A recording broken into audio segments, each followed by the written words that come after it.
Good morning, everyone, and appreciate everybody coming out on this beautiful morning. At this time, I'm going to ask the Essex County Sheriff's Department Honor Guard to bring the colors in, and please remain standing while we go through the rest of our opening ceremony. So.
I would also like to thank retired Sergeant from Lynn Police Department, Ned Shinnick, who's our official bagpiper. Thank you, Ned, as always.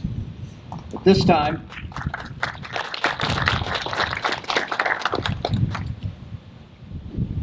I'm going to ask Essex County Sergeant, one of our canine sergeants, Leonardo Jorge, Sergeant, U.S. Marine Corps, and Officer Stefan Heapy from the Sheriff's Department, also Staff Sergeant, U.S. Army, to assist with the raising of the flag.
I would now like to invite Sergeant Anzanini from the Essex County Sheriff's Department, retired, to come up to sing the national anthem for us.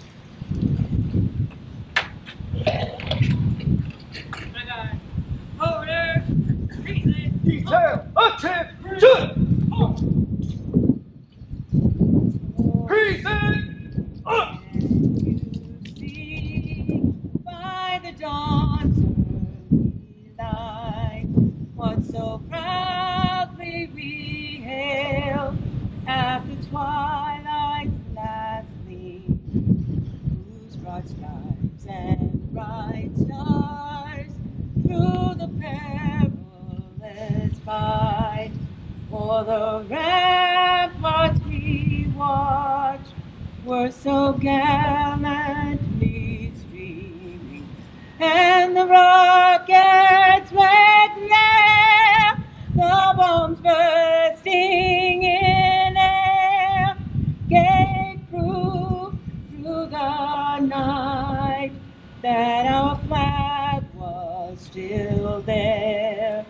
Oh, say does that star-spangled banner yet wave o'er the land of the free and the home of the brave?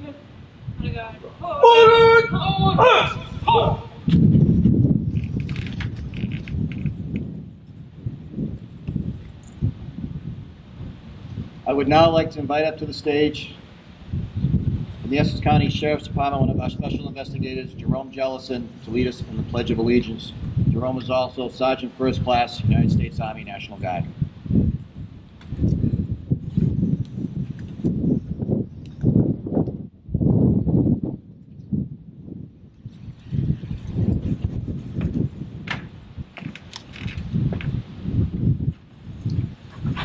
Detail!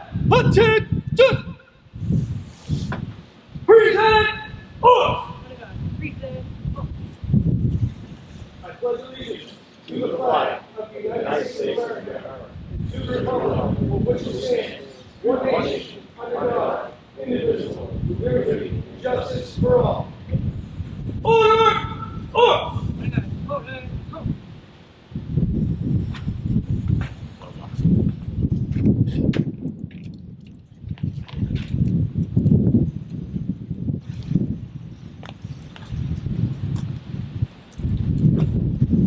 And now, folks, you may be seated, please.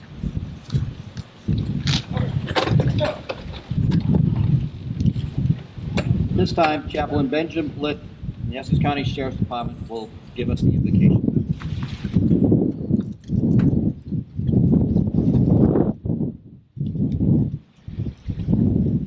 Good morning.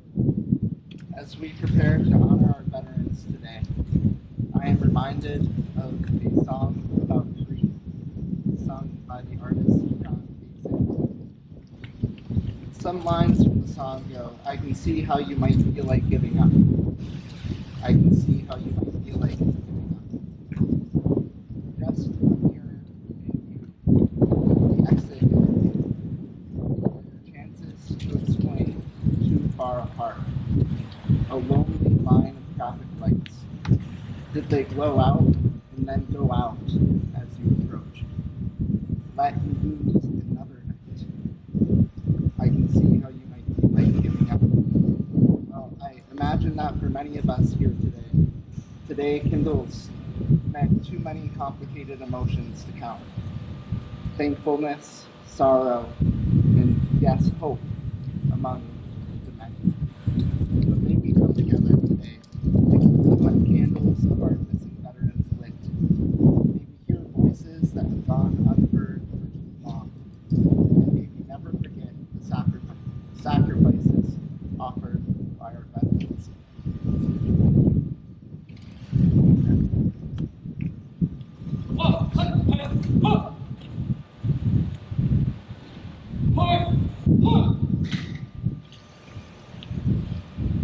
At this time, we're going to invite the Lynn English High School Marine Corps ROTC Armed Drill Team to come up and show you their skills.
folks, on a personal note, I would just want to say that was an incredible demonstration we just saw from the ROTC kids. I've lived in Lynn all my life, and I've seen this program develop over the last 20-something years at Lynn English High School. It's incredible. That was just a small sampling of what they do there and how they're working with these young men and women to give them a bright future. And the time, the effort, and the dedication they put forth is just incredible. And I just want to throw some thank yous out there to Sergeant Major Jose Beto, United States Marine Corps retired, Master Sergeant Gerard Goncalo, and Sergeant First Class Brown, who helped train the young ROTC recruits and the job that they do. So would you just join me for one more round of applause?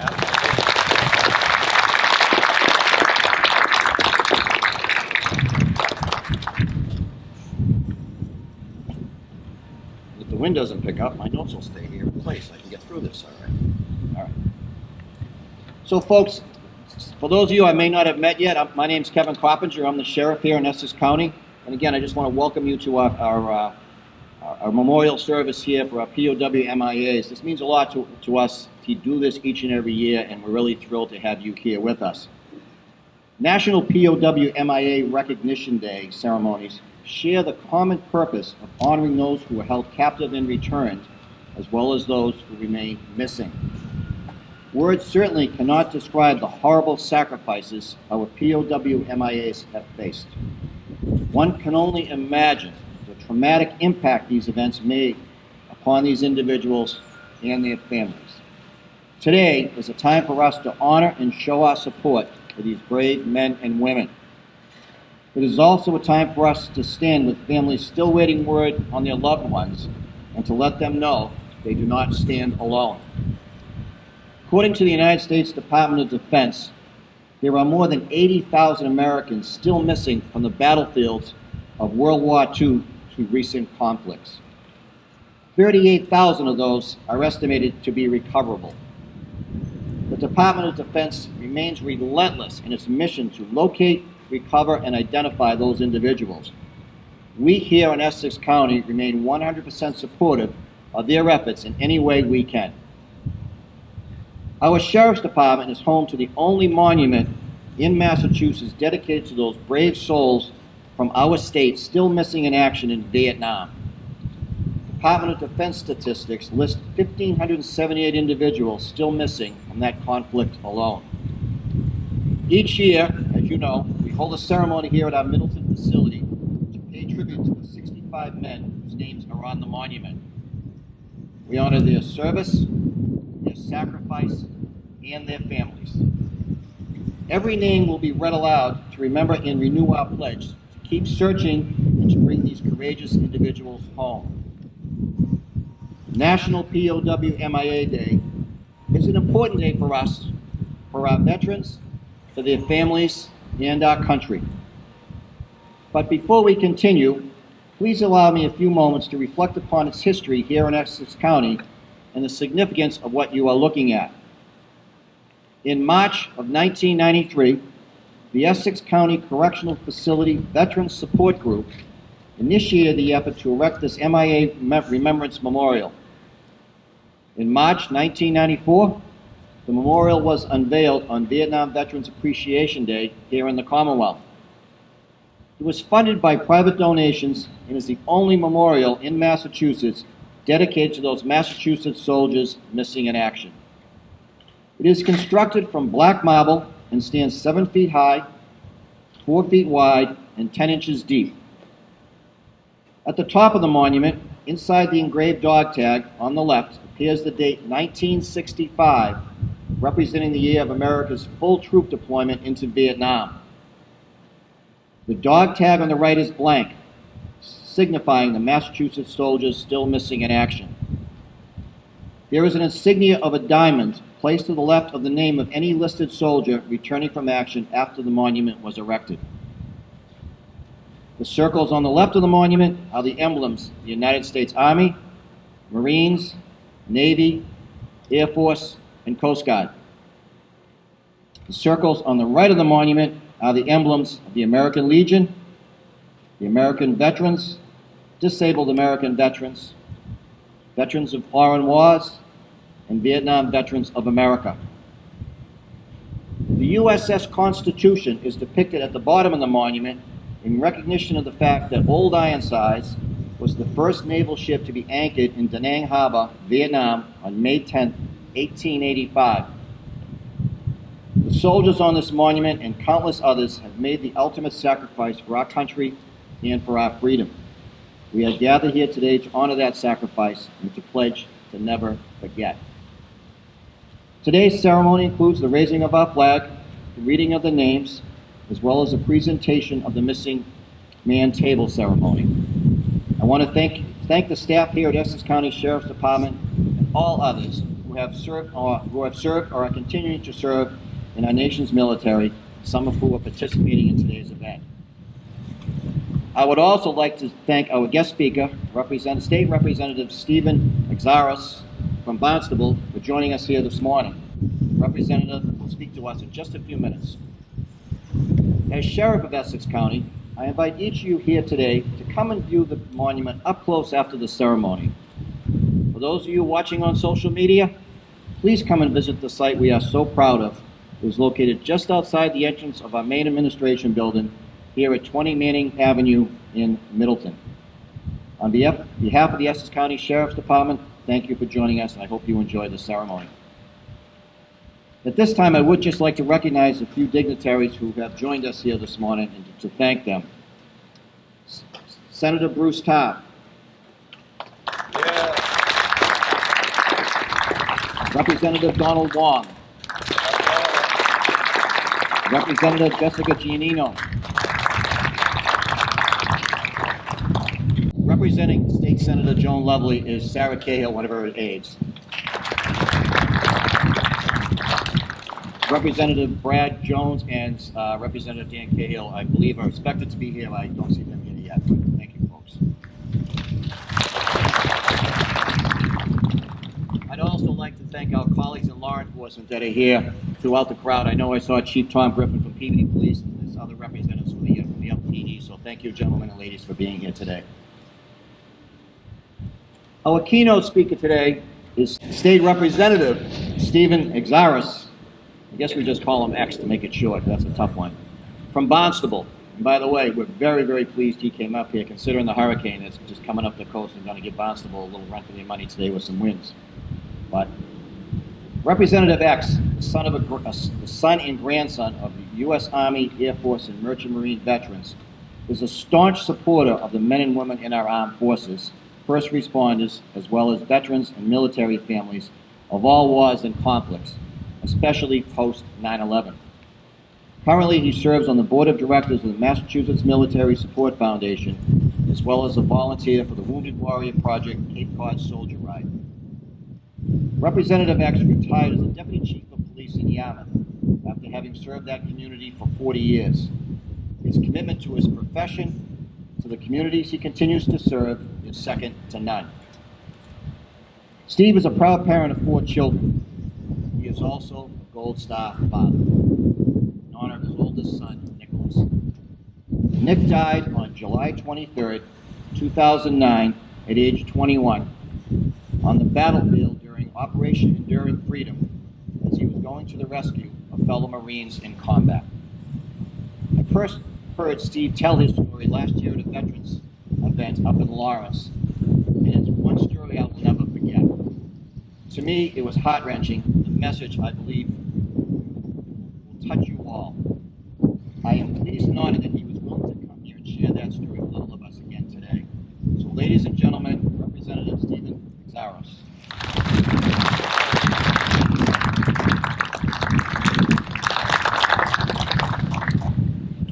Thank you very much, sir. This is a difficult day, but I'm very proud to be here with you, Sheriff, on your property, with my colleagues in the State House, with my brothers and sisters in public safety, with our future Marines. This is beautiful, and this is my story.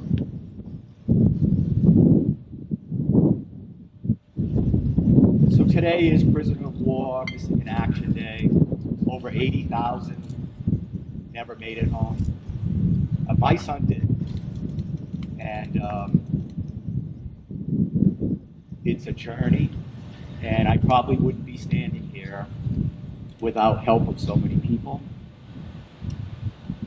I'm a Gold Star father,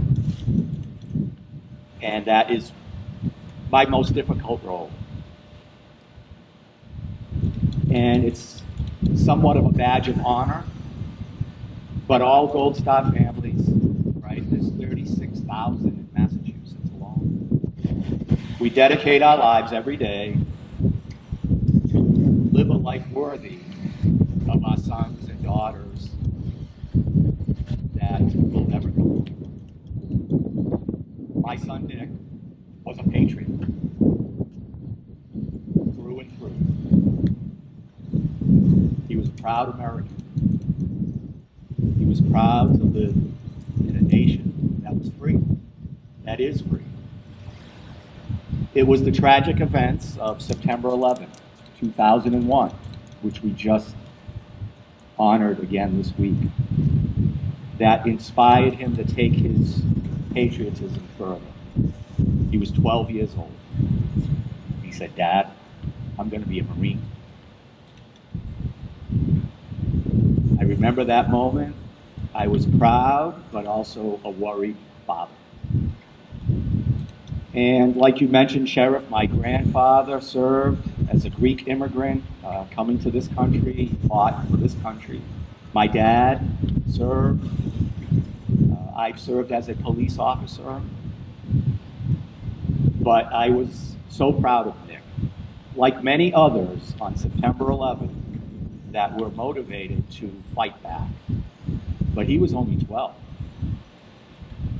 And time went on, and at 17, he went to the recruiter, Marine Corps recruiter. They didn't recruit him. And before we knew it, this handsome Marine in his dress blues was sitting in our home with my son Nick and my wife Lisa. And we were at the kitchen table, and we were asked to sign the papers because he was too young to join. And I'll never forget that my hand, it was very tough to sign those papers because we were in war, and your son was about to become a Marine. But we signed those papers. And he went on to serve in Iraq and Afghanistan as an infantry grunt, 0351, infantry assault. In early July, Nick got to call home. He was in Afghanistan. He volunteered to go. He made it home from Iraq, and instead of staying at the base, he kept pushing to go back, and he was allowed to go. So he called home and he told me, his dad, some words that I keep to myself, but some of the words were, "Dad, it's really bad here, and I'm tired, and I can't wait to come home." So I told him what I told him. And then when his mom got on the phone, Marines don't say that to their moms.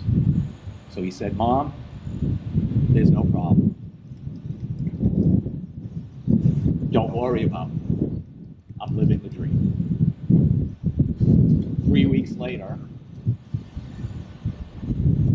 on July 23rd, 2009, my son was mortally wounded in combat while going to the rescue of his brother Marines, all just young men fighting for our freedom. It was 130 degrees. It was Operation Strike of the Sword. And in a flash of an explosion, the driver of that truck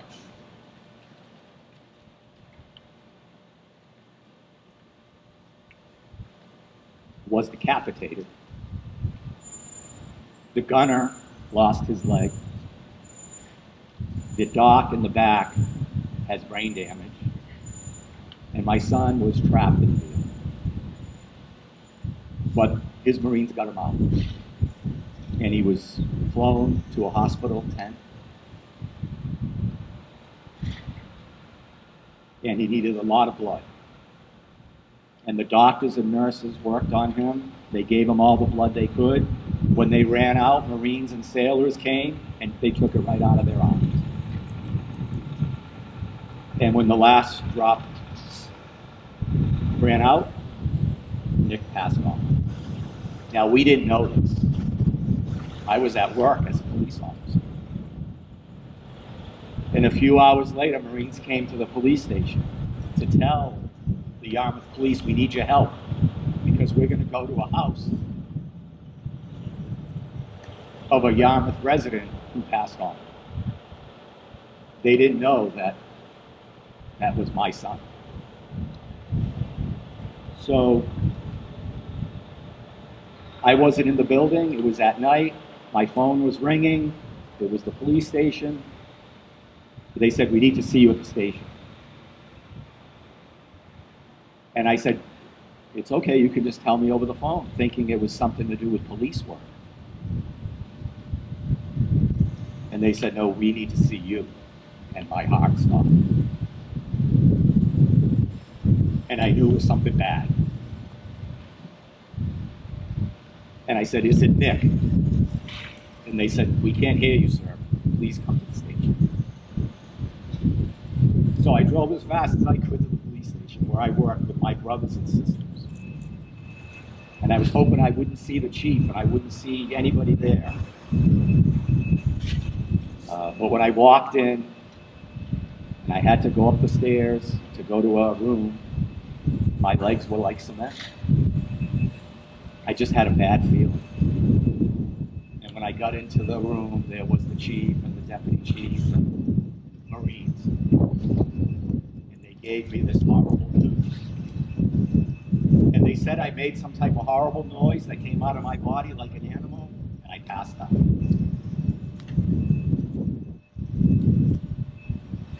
And my brothers and sisters picked me up. They comforted me. And then they brought me to my home so I could tell my family. So this is how families that never come home or that lose someone hear the news. It's not on the phone, and it's not in a letter, it's in person. So we all got together, they put me in a cruiser. It was like a caravan, there was an ambulance, there was a chaplain.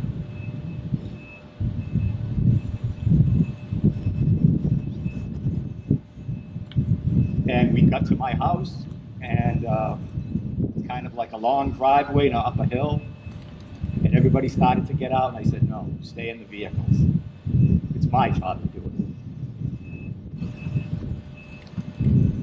it. So I walked up the steps. My legs, again, didn't want to move. But I got to that front door, and it's all glass, and I looked in, and there was my wife in the kitchen, my son Alex, who was 15, at the table with his buddies, and my twin daughters. I'm sorry, they were 15, they were watching their brother, Alex was 19, and I took that all in, and I didn't want to go in, but I had to. I'm Nick's dad. So I opened that door, and I went in, and Alex said, hey, Dad, and I just couldn't talk, and Lisa knew. And she said, what's wrong? And I just could say, it's Nick. And then chaos.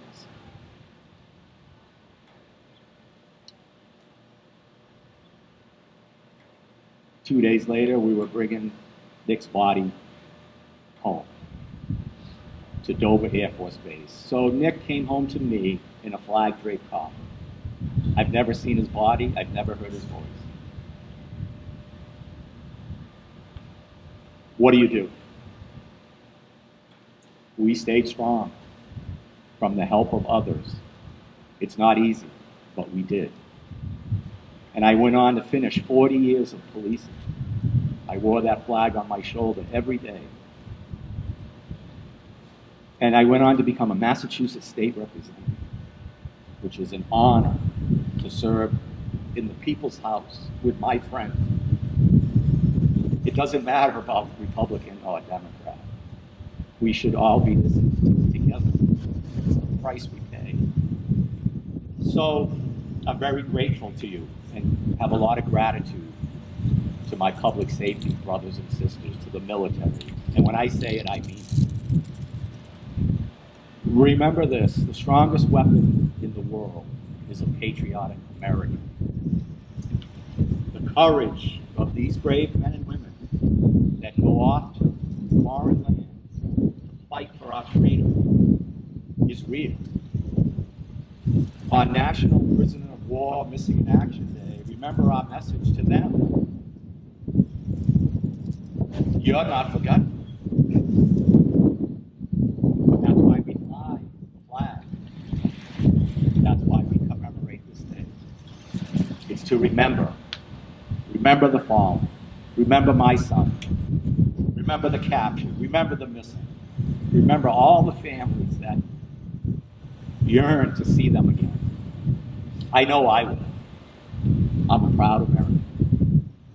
And I know that people have fought, bled, died for me. And I vow that as long as there's breath in my body, it will not be in vain. Thank you for having me today. It's an honor. God bless the Commonwealth of Massachusetts, our great nation. Never forget and keep living the dream. Son, thank you.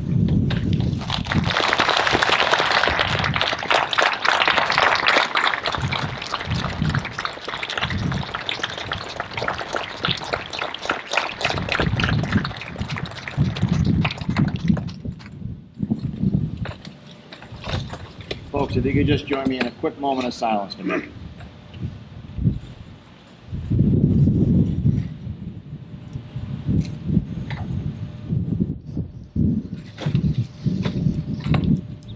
Thank you, and may he forever remain in peace. Be seated. Thank you.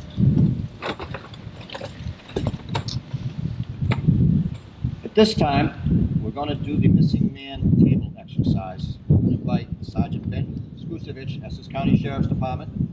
He's also a specialist, United States Army National Guard. And Deputy Sheriff Paul Atkinson, Essex County Sheriff's Department, also Sergeant, United States Army National Guard, to perform the ceremony for us. Gentlemen.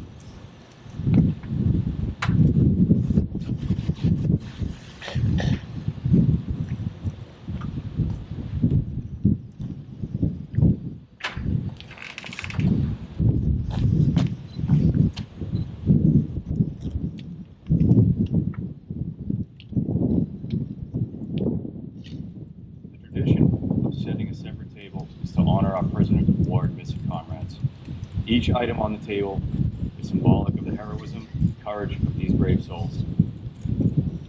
The table is round to show our everlasting concern.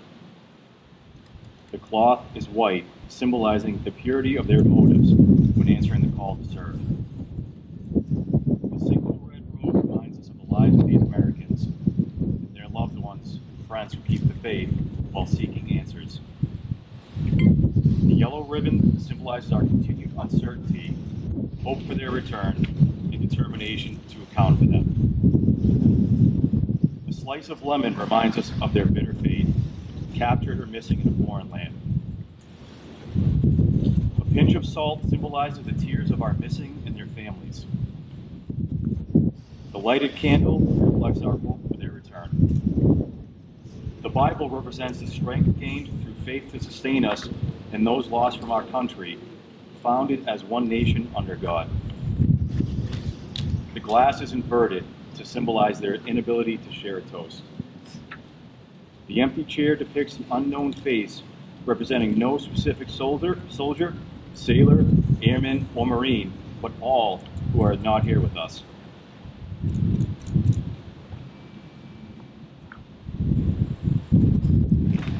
At this time, I'd like to invite K-9 Deputy Sheriff Matt Ritvo-Cabezas, Essex County Sheriff's Department, also Corporal, United States Marine Corps, and Sergeant Brett Graham, Essex County Sheriff's Department, also Staff Sergeant, United States Marine Corps, to come up for the reading of the names.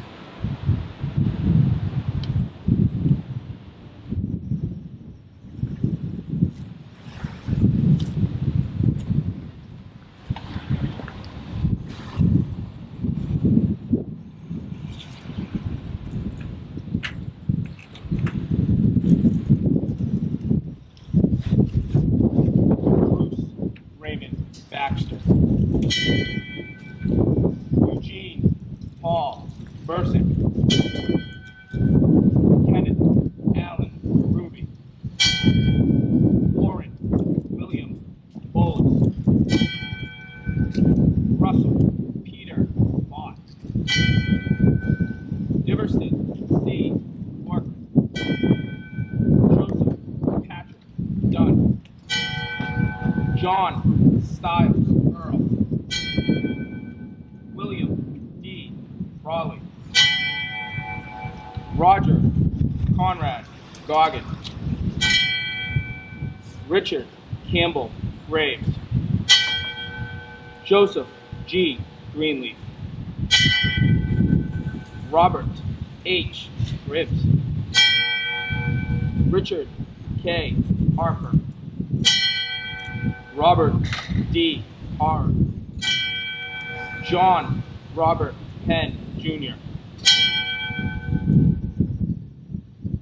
Henry Howard Curran Jr. David Hugh Holmes. Daniel M. Kelly. Everett O. Kerr. Paul Chester King Jr. Gerald Francis Kingsman. Michael J. Costigan. John Murray Weaver Jr. Henry Elmer Kane. James A. McGusson Jr. Arthur V. McLaughlin Jr. Carlton Pierre Miller Jr. Richard G. Warren. William Francis Mullen. John F. Overland. John Robert Painter Jr. Edward Francis Rogers. James J. Sanson. William M. Smith. Martin Joseph Sullivan. Robert J.C. Todd.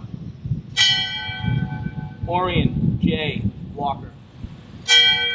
Monic White.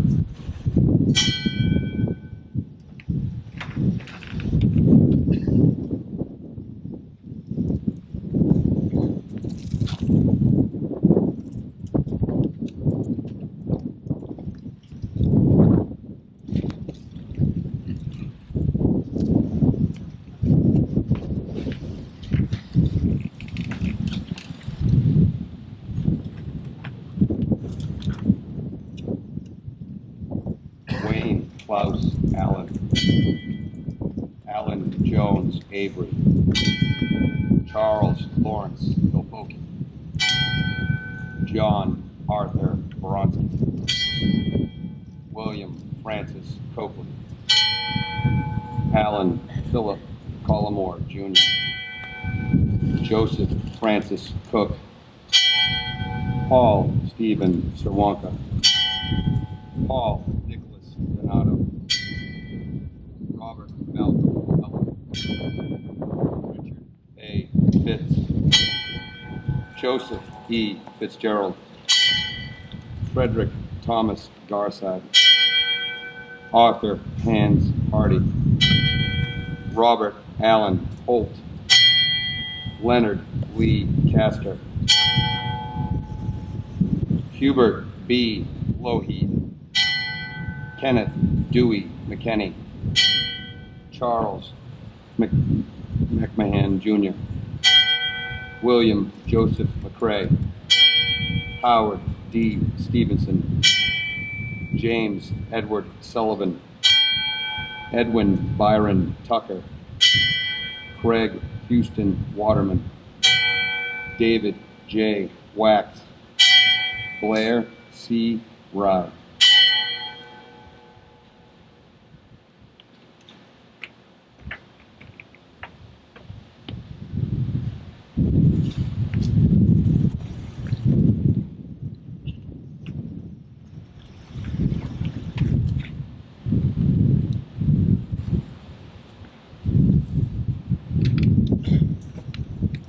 Folks, if you could stand, please. This time, we're going to ask Lauren Sargent, who's a junior next door at the Essex North Shore Agricultural and Technical School, to play taps, followed by Sergeant Edward Shinnick from Lynn PD again on the bagpipes, who will play Amazing Grace for us.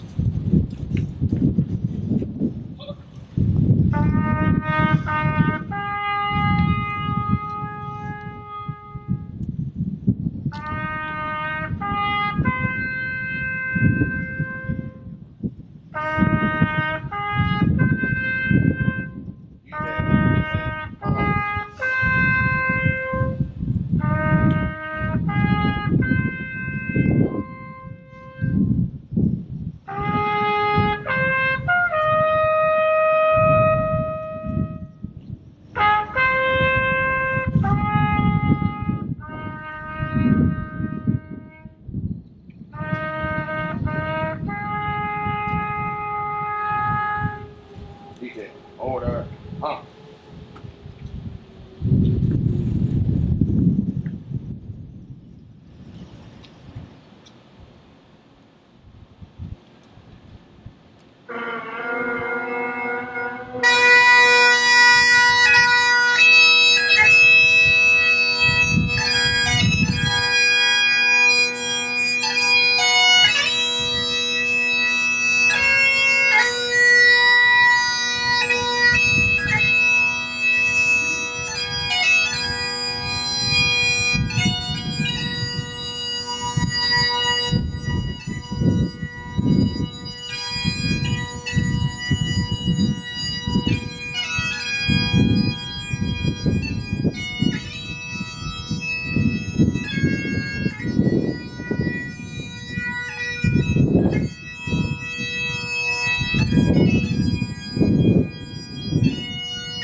You may be seated. This time, I'd like to invite Chaplain Litt back to the podium for our closing prayer.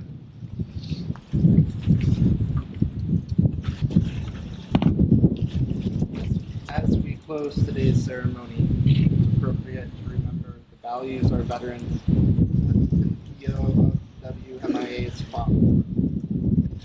What our veterans continue to fight for every day. One such value is religious freedom. Today, 9/11, as appropriate for you, reflection. Far too often, we let the voices of grief go unheard in all their complexity. Our sadness, our pride, and love are silenced just to help get us through another day. But may we always keep alive the flames of our absent veterans, keeping their fires alive as we solidify the songs they used to sing with honest hope and remembrance. May we hold out hope for joyous reunions and not allow their present absences to obscure the many ways in which they are still with us. And may we never forget their sacrifices, living amongst them every day.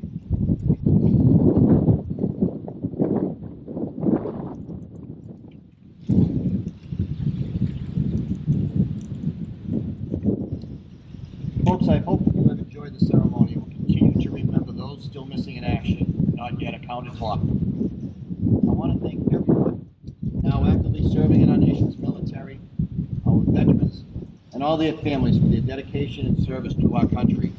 You are our nation's heroes. This video will be made available on Facebook and on our website, www.essexsheriffma.org, if you would like to share with friends and family.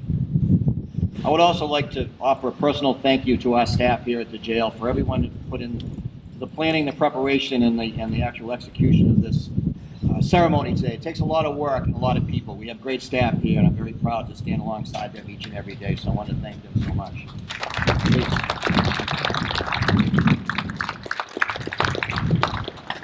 In closing, I once again invite you to all come up and stand alongside the monument and honor those brave men and women in a more personal way.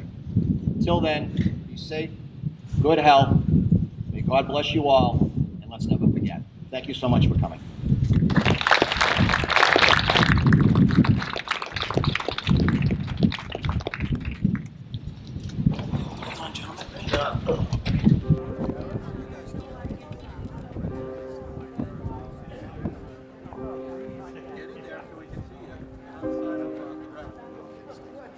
Put him in the middle. All right.